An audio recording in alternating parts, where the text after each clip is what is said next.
Okay, journaling retreat, part 3.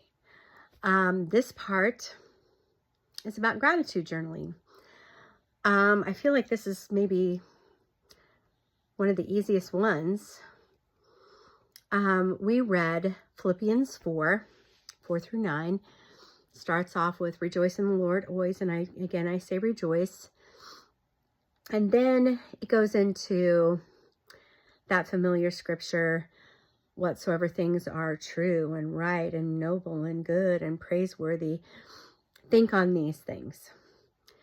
So it said to fix your heart, fix your thoughts on those things. And that whole passage is surrounded by an explanation to the Philippians in how and where they could find peace.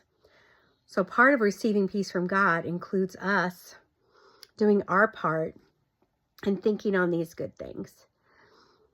Now the word think, when it says think on these things, came this Greek word. It's spelled Logizomia. Logizomai. I don't know. It means to take inventory, though.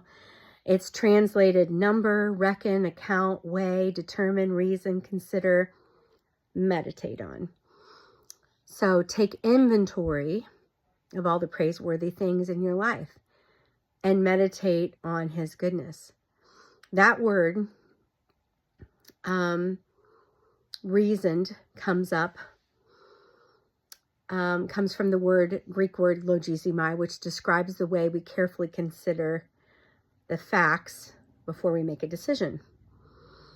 So when we know that's when it says think on these things, it means take inventory, meditate on, reckon, all these things.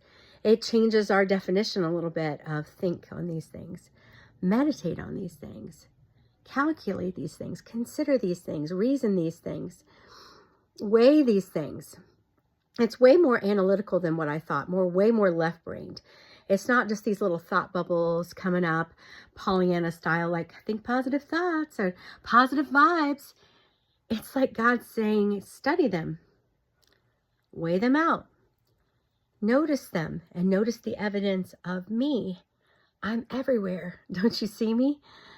Take all of these things into consideration, and when you do, you will have peace. Look for evidence of God everywhere. Be a noticer. That was one of the things that came up when Carrie shared as well. Be a noticer. That's why gratitude lists are so powerful. It's an inventory list of the way that God is moving and working in our lives. It's a way to meditate on the gifts God's given you. So what we did as a group was we took a moment to write down at least 10 things that we were grateful for. Of course, all the big ones come to mind first. You know, we're thankful for salvation. We're thankful for God. We're thankful for our family, our home. But then be in the moment. Look around the room. Look at nature outside the window. Take in everything and be a noticer of the things that you see, because every good and perfect gift is from God. So we let people share some of the things that were on their gratitude list. It's amazing because there are benefits to gratitude lists. Even in the secular community, it lowers cortisol. It can lower blood pressure. It improves immunity, improves your sleep. It increases optimism, obviously. It improves your mood. It reduces stress. It has benefits of improved relationships, increased generosity, healthier eating, reduced risk of heart disease, reduced feelings of loneliness and isolation. So there's lots of good benefits to keeping a gratitude journal. One of my favorite quotes from this study that we did was, "Ink can be cheap therapy." When we write things down, we're keeping track of the good things in our life.